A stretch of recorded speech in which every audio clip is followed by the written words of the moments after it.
这就是78块钱一个的包子。这边是它的证书，每一个包子有一个编号。哇，近距离的观摩一下78块的包子是什么样的。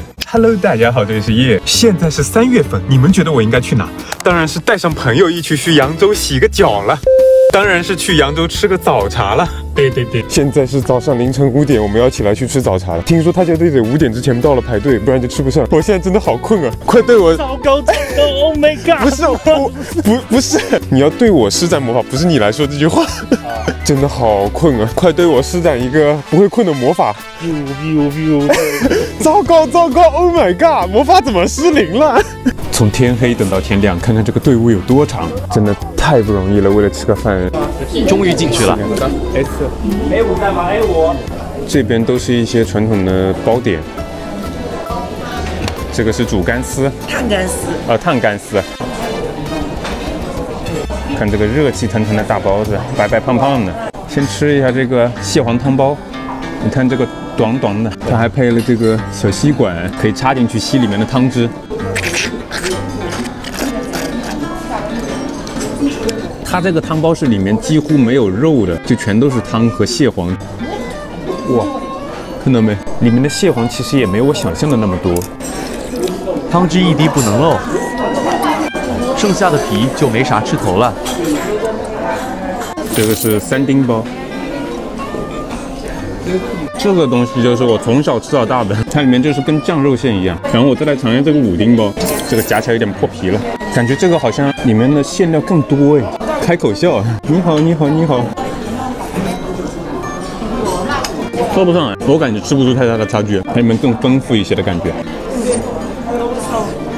哦，它这个5丁包里面是有海参的，不过说实话，我觉得有点华而不实，因为你海参放进去煮了之后，你也吃不出来。因为你点的盐山5丁包，这边是它的证书，关于这个包子的身份证每一个包子有一个编号，是我们手工网站它编号的，限量供应的。好的它这边还有个编号，每一个包子都有自己的身份证。哇，这配套设施。不愧是78块钱一个的包子，让你们近距离的观摩一下78块的包子是什么样的。哇塞，这个就是78块一个的包子，让你们近距离观摩一下。我好像没有看出跟正常的5丁包有什么区别啊。它里面超大块的这个海参，贼离谱，就是贵在这个海参上了，主要是还有这个小的河虾仁。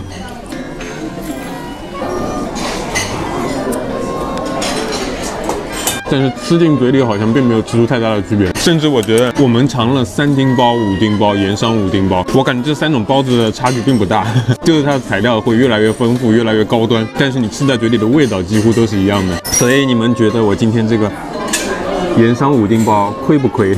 亏的话把亏打在评论区，不亏的话把划算打在评论区。推倒烫干丝。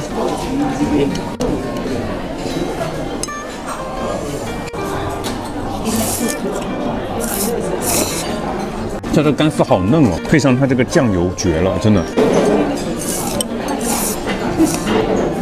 这个是翡翠烧麦和蒸饺，为什么叫翡翠烧麦？因为它下面是绿绿的，上面这个红色点缀的好像是火腿粒。里面的芥菜是好甜啊！说实话，我觉得有点太甜了。这个是蒸饺。里面是酱油所调的肉馅，汁还是很多的，一直在往外滴。这个是空心大麻球，哦，好有韧劲啊，感觉糯叽叽的，好像。这是麻球，它就炸的比较大，比较空心。什么情况？我们要走了，他表演要开始了。你们千万不能来太早，他7点开门，他8点才开始表演。你们要是8点之前走了，你都不知道有表演这玩意儿。不，这个包子的身份证差点忘记拿了。吃完饭出来，阳光明媚呀，他不排队还能吃一下，真没必要这么早，随便找家店吃一下都差不多。但是他这边环境是真的挺好的，还有小曲儿可以听，手牌一带谁都不爱。当然白天皮包水，晚上少不了水包皮，是吧？这么短啊？先来泡一下这个莲花清瘟汤。猛男出狱。好了，这里是你的小叶，我们下期再见。